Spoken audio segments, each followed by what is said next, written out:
हमने यहाँ पर बोला, मैंने यहाँ लिखा है, ऐड किया है कि आप लोग को दोबारा से एक्सप्लेन करने के लिए, कैपिटल टी हमारे पास टॉल के लिए यूज करते हैं हम, स्मॉल टी हम यूज करते हैं ड्राफ्ट के लिए। सही हो गया। हमारे पास जो कैपिटल टी टॉल है वो क्या है, डोमिनेंट है। स्मॉल टी जो कि ड्राफ्ट है वो क्या है, हमारे पास रिसेसिव है। जब हम इन दोनों को क्रॉस करते हैं तो हमारे पास क्या बनता है, इस टाइप का ये बनता है, एक ये आ गया, एक ये आ गया।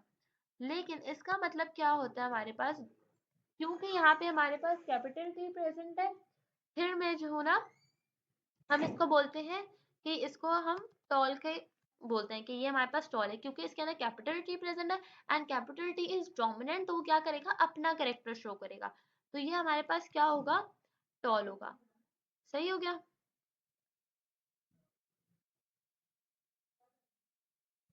सही है।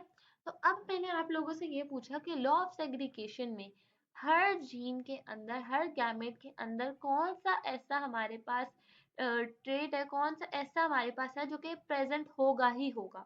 तो यहाँ पर इन्होंने जो हमें ऑप्शन दिए थे, क्या दिए थे, कैपिटल टी और स्मॉल टी। कैपिटल टी और स्मॉल टी हर एक में प्रेजेंट नहीं हो सकता। हर गैमेट में कैपिटल टी और स्मॉल टी अगर प्रेजेंट होगा तो हमारे पास सारे के सारे टॉल होंगे। सही है। तो हमारे पास अगर हमने बोला कि सिर्फ टी, तो ये बात ठीक है कि हमारे पास एक कैपिटल टी प्रेजेंट हो सकता है, लेकिन इसकी पॉसिबिलिटी ये है कि अगर वो डोमिनेंट ना हो, रिसेसिव हो, तो फिर हमारे पास ये शो ना हो। इसी तरह एफ एफ का तो यहाँ कोई कॉन्सेप्ट नहीं है, अगर दो कैपिटल टी है तो उसको भी हम क्या बोलते हैं, टॉल ही बोलते हैं। बट अगर हमारे पास ना दो स्मॉल टी हो तो इसको हम बोलेंगे ड्राफ्ट है। ठीक है। तो हमारे पास जो फर्स्ट जनरेशन आती है उसमें हमारे पास कैपिटल टी तो लाजमी होगा, क्योंकि फर्स्ट जनरेशन में हमें पता है क्या होता है, डोमिनेंट वाला सिर्फ अपेयर होता है। तो इसलिए हमने बोला कि यहाँ पर करेक्ट ऑप्शन सी है, क्योंकि अगर आप गैमीट्स देखें तो उसमें फर्स्ट जनरेशन में हमारे पास डोमिनेंट वाला अपेयर होगा, और डोमिनेंट को अपेयर होने के लिए कौन सा प्रेजेंट होना जरूरी है, कैपिटल टी प्रेजेंट होना जरूरी है, ताकि वो डोमिनेंट वाला पेयर हो। और डोमिनेंट क्या है हमारे पास, टॉल। अब ये बात आपको समझ में आई, जल्दी से बताएं। आप क्लियर है बिल्कुल।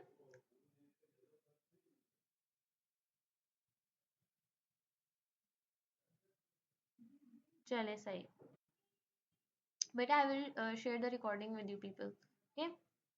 अब हम हटा देते हैं इसको एडिट से। ठीक है। अच्छा, अब हम नेक्स्ट पे आ जाते हैं। आज हम मेंडल से कर पाएंगे। नेक्स्ट हमारे पास कौन सा एमसीक्यू है, नंबर 16 है, Mendel's found that F1 always resembled either one or one of the parent. वो रिसेंबल करता है फॉर F1 जनरेशन में, मेंडल्स इस लॉ में, लॉ ऑफ सेग्रीगेशन में, F1 जनरेशन में सिर्फ कौन सा आ रहा है हमारे पास, सिर्फ और सिर्फ वन पेरेंट का, एक पेरेंट का आएगा। And the trait of other parent was not seen in them. वही बात मैंने बताई, सिर्फ एक ट्रेट आएगा जो एक पेरेंट से आएगा, और डोमिनेंट वाला ट्रेट हमारे पास होगा। दिस इज ड्यू टू, ये किसकी वजह से हो रहा है हमारे पास, या तो ये सेग्रीगेशन की वजह से हो रहा है, या तो डोमिनेंस की वजह से हो रहा है, या पार्शियल डोमिनेंस या यूनिफैक्टर। तो इसका आंसर तो आपको आना चाहिए। कौन सा ऐसा जो F1 में जो अपेयर हो रहा है, F1 में कौन सा अपेयर होता है, जल्दी से आंसर दें मुझे। F1 जनरेशन में हम कहते हैं कि एक करेक्टर अपेयर होता है दोनों पेरेंट्स में से। दोनों पेरेंट्स में एक रिसेसिव वाला क्या होगा, इनहिबिट होगा, डोमिनेंट वाला क्या होता है, वो अपेयर होता है। तो यहाँ पर हम क्या करेक्ट ऑप्शन बोलेंगे, डोमिनेंस। ठीक है। उसके बाद हमारे पास नेक्स्ट है, a plant heterozygous for tallness produces both tall and dwarf plant on self pollination. Heterozygous plant जो होता है वो क्या करता है, टॉलनेस के लिए वो दोनों के दोनों जो है सेल्फ पॉलिनेशन में प्रोड्यूस करता है, टॉल भी और ड्राफ्ट भी। उसको हम किस लॉ में हम बात करते हैं कि हमारे पास सेल्फ पॉलिनेशन होती है तो हेट्रोजाइगस आता है। तो हमारे पास लॉ ऑफ सेग्रीगेशन ऐसा लॉ होता है जिसमें हमारे पास हेट्रोजाइगस प्लांट टॉल के लिए क्या प्रोड्यूस करता है, दोनों प्रोड्यूस करेगा। मतलब टॉल भी प्रोड्यूस करेगा प्लांट्स, और ड्रॉप प्लांट भी प्रोड्यूस करेगा ऑन सेल्फ पॉलिनेशन। तभी हमारे पास रेशो आ रहा था पहले में 3:1, और उसके बाद दोबारा सेल्फ पॉलिनेशन कराई थी, मतलब F2 जनरेशन में क्या रेशो आ रहा था, 1:3:1, राइट। नहीं, ये बताया था ना आपको रेशो, 1:2:1, सॉरी। 1:2:1 आता है F2 जनरेशन में लॉ ऑफ सेग्रीगेशन में, और F1 जनरेशन में लॉ ऑफ सेग्रीगेशन में क्या आता है हमारे पास 3:1। ठीक है, इस तरह से हमारे पास आता है। और जब हम फर्स्ट लिंकिंग करवाते हैं, क्रॉस लिंकिंग करवाते हैं, उसमें हमारे पास सिर्फ डोमिनेंट वाला पेयर होता है। How many genotypes can be produce by 2 alleles?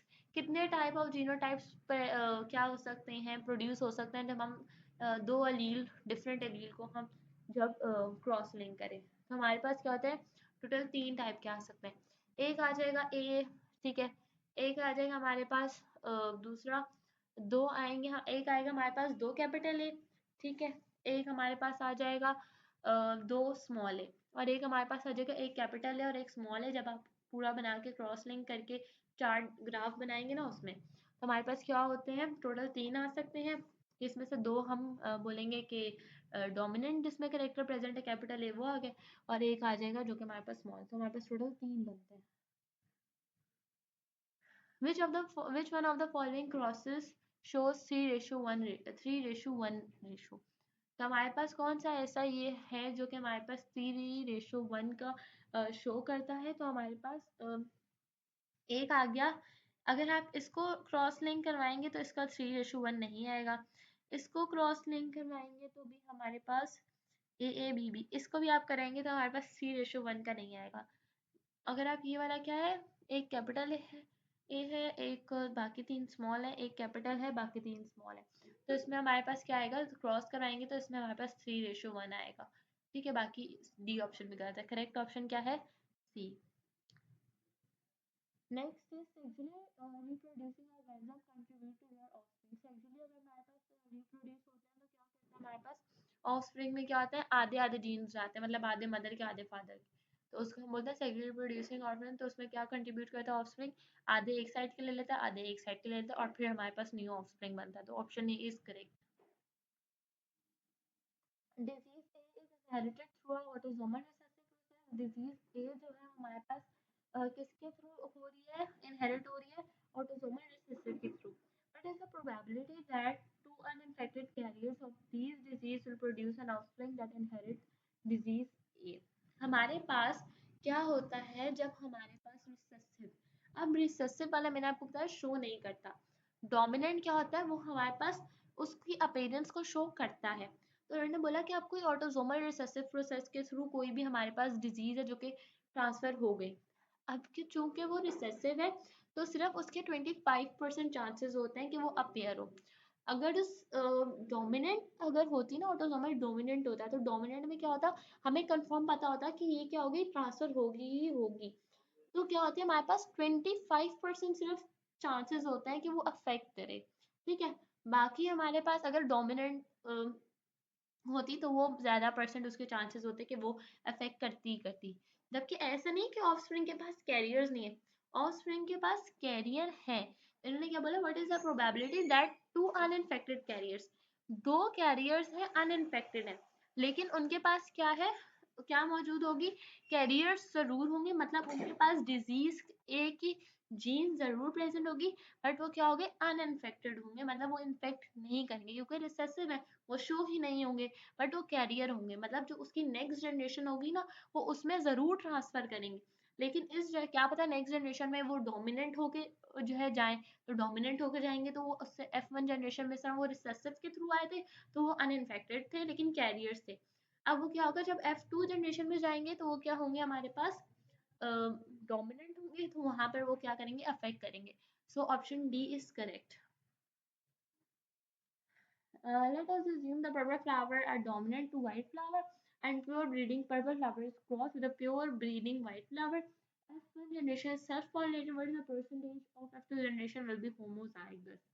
ठीक है, ये एक सिर्फ ऐसा है जो कि मैं आपको दे रही हूँ कि आप खुद ये दिमाग लगा के सॉल्व करेंगे। ठीक है, ये परसेंटेज आपको आप खुद दिमाग लगा के सॉल्व करेंगे। अगर पहली जनरेशन में ये चीज़ आती है तो दूसरी जनरेशन में ये चीज़ कितने परसेंट हो सकती है। सिर्फ ए के 22 वाला जो आपको खुद करना है वो भी मैं नेक्स्ट क्लास में आपको इसका आंसर बताऊंगी, सही है ना।